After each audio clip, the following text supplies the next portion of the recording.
नमस्कार, आज है 11 नवंबर और ये है अमेरिका लाइव। सबसे पहले नजर डालते हैं आज की खास खबरों पर। पाकिस्तान में लगातार तीसरे दिन हुआ विस्फोट, बात करेंगे विशेषज्ञ से। पिछले हफ्ते टेक्सास गोलीबारी में मरने वालों के परिवार वालों से मिले राष्ट्रपति ओबामा, भावुक माहौल के बीच दी गई श्रद्धांजलि। और अफगानिस्तान में अमेरिकी सेना बढ़ाई जाए या नहीं, देखते हैं क्या है अफगानी जनता की प्रतिक्रिया। वॉशिंगटन डीसी से मैं हूं वॉइस ऑफ अमेरिका का अमित श्रीवास्तव। अब खबरें विस्तार से। पाकिस्तान में लगातार तीसरे दिन धमाका हुआ और लोग मारे गए। पेशावर के पास चरसद्दा नाम की जगह पर यह एक आत्मघाती हमला था। ऐसे में सवाल ये उठता है कि क्या पाकिस्तान में मौजूद परमाणु हथियार सुरक्षित है। इसी मामले पर बात करते हैं वॉइस ऑफ अमेरिका उर्दू सेवा के प्रबंध संपादक राजी अहमद रिजवी से। रजी साहब, स्वागत है आपका स्टूडियो में। शुक्रिया रमेश। क्या देखने में लग रहा है कि लगातार 3 दिन में 3 विस्फोट, इतने लोग मारे गए, करीब लगता है कि 1 महीने में 200 से ज्यादा जाने गए पाकिस्तान में, तो क्या समझा जाए कि काबू से बाहर है माहौल? क्या एमिश, थोड़ा सा पहले मैं ये बता दूं कि चारसद्दा की इम्पोर्टेंस क्या है। चारसद्दा, जैसा कि आपने कहा, पेशावर के करीब एक कस्बा है, छोटा सा शहर है। तो खान अब्दुल गफ्फार खान, जो मशहूर एक शख्सियत है पाकिस्तान और हिंदुस्तान की, तो ये उनका आबाई शहर है और फैमिली होम है। और उनके बेटे अब्दुल वली खान भी वहीं रहते थे। और अब असफंदियार वली खान, जो अब्दुल वली खान के बेटे हैं और ANP अवामी नेशनल पार्टी के लीडर हैं, और अवामी नेशनल पार्टी आपको पता है कि इस वक्त गवर्नमेंट में है और NWFA में उनकी हुकूमत है, तो ये भी वहाँ रहते हैं। तो इस लिहाज से इसकी एक सिग्निफिकेंस बढ़ जाती है, क्योंकि इससे पहले भी असफंदयार खान पे कोई तालमेल रिलेशन है? तालमेल तो नहीं है, लेकिन बहरहाल ये देखना है कि असफंदियार वली खान पे जो है वो पहले भी इससे एक एसेसिनेशन अटेम्प्ट हुआ था, लेकिन वो बच गए थे। तो बहरहाल उसी शहर में दोबारा जो है इस किस्म का धमाका होना, ये बहरहाल एक तशवीश की बात है। ऐसी खबरें आती है ना, पाकिस्तान में फिर धमाका, लोग मरे, अभी कार बम से हुआ, आत्मघाती हमला हुआ।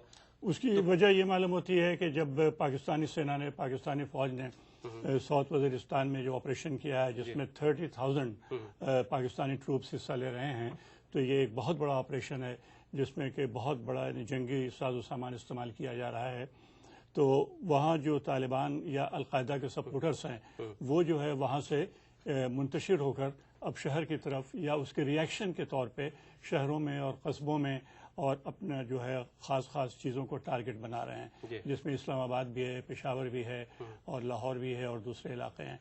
तो ये रिएक्शन मालूम होता है। सुरक्षा बल जो देश के हैं वो काबू नहीं कर पा रहे, क्या उनके नहीं, ये तासुर नहीं लेना चाहिए, क्योंकि इस किस्म की सिचुएशन में जबकि फुल फ्लेजेड जंग हो रही है एक लिहाज से आतंकवादियों से, टेररिस्टों से, तालिबान भी हैं उसमें, अलकायदा वाले भी शामिल हैं, तो यकीनन इस किस्म की चीज़ें जो हैं पहले से एक्सपेक्ट की जा रही थी कि वो जो है रिएक्ट करेंगे और ये दिखाने के लिए कि वो कमज़ोर नहीं हैं, वो हुकूमत पे दबाव डालेंगे। अच्छा, ऐसे में रही साहब सवाल उठता है कि परमाणु हथियार बहुत जरूरी चीज़ है और पाकिस्तान के पास है। जब लगातार आतंकवादी हमले होते हैं तो हम कैसे समझें कि वो सुरक्षित हैं पाकिस्तान के हाथ में? देखिए, इस सिलसिले में हमेशा सवालात उठते रहे, ये कोई नई बात नहीं है। पाकिस्तान के जो भी न्यूक्लियर एसेट्स हैं उसके बारे में, और ये हो सकता है कि बाज़ ताकतों की जानिब से ये एक प्रेशर टैक्टिक्स भी हो, जबकि पाकिस्तान ऑलरेडी बहुत ही मुश्किल में है गिरफ्तार इस वक्त।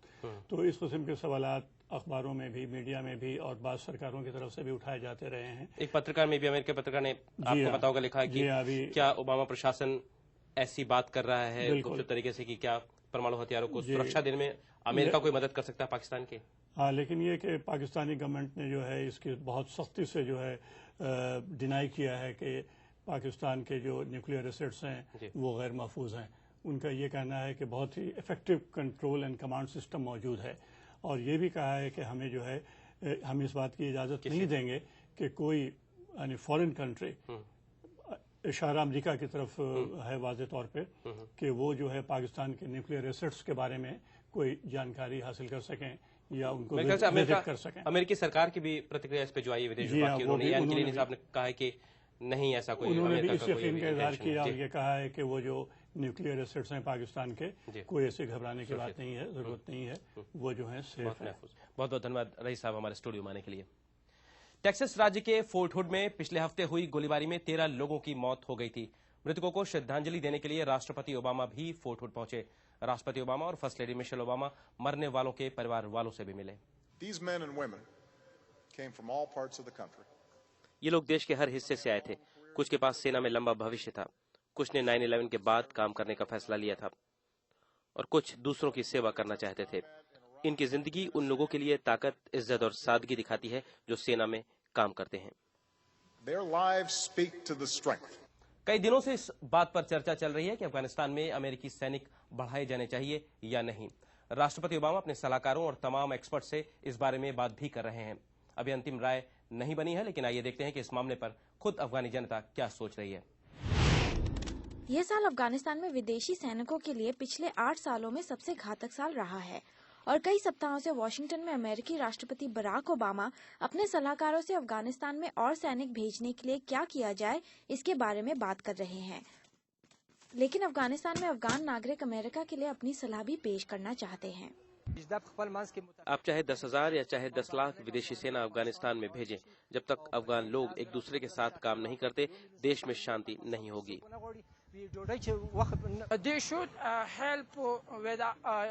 उन्हें हमारी मदद विश्वविद्यालय और स्कूल खोलकर और समाज को दूसरी तरह से मदद करके करनी चाहिए। लेकिन अफगान सरकार के ज्यादातर संसद सदस्य अतिरिक्त विदेशी सैनिकों की जरूरत को महत्वपूर्ण मानते हैं। सुरक्षा के बगैर आप स्कूल कैसे बना सकते हैं? आप विद्यालयों का निर्माण कैसे कर सकेंगे अगर आप जिलों में जा ही नहीं सकते? दाऊद मानते हैं कि अमेरिका और अफगान सरकारों ने अतिरिक्त सैनिकों की जरूरत को अफगान जनता के सामने अच्छी तरह से नहीं बताया है। अफगानिस्तान में 68,000 अमेरिकी और 40,000 नेटो सैनिक हैं। अमेरिकी कमांडर जनरल स्टैनली मैक्रिस्टल ने पहले ही कहा है कि अगर अतिरिक्त सैनिक न भेजे गए तो अमेरिका ये संघर्ष हार सकता है। अभी तक राष्ट्रपति ओबामा ने अंतिम निर्णय नहीं लिया है। Sonali Sen, voice of America. America live आप हमारी वेबसाइट www.voasamachaar.com पर भी देख सकते हैं। अमेरिका लाइव के बारे में अपनी राय हमें americalive@voanews.com पर भेजना ना भूलें। अमेरिका की बड़ी खबरों के साथ कल फिर मिलेंगे। नमस्कार।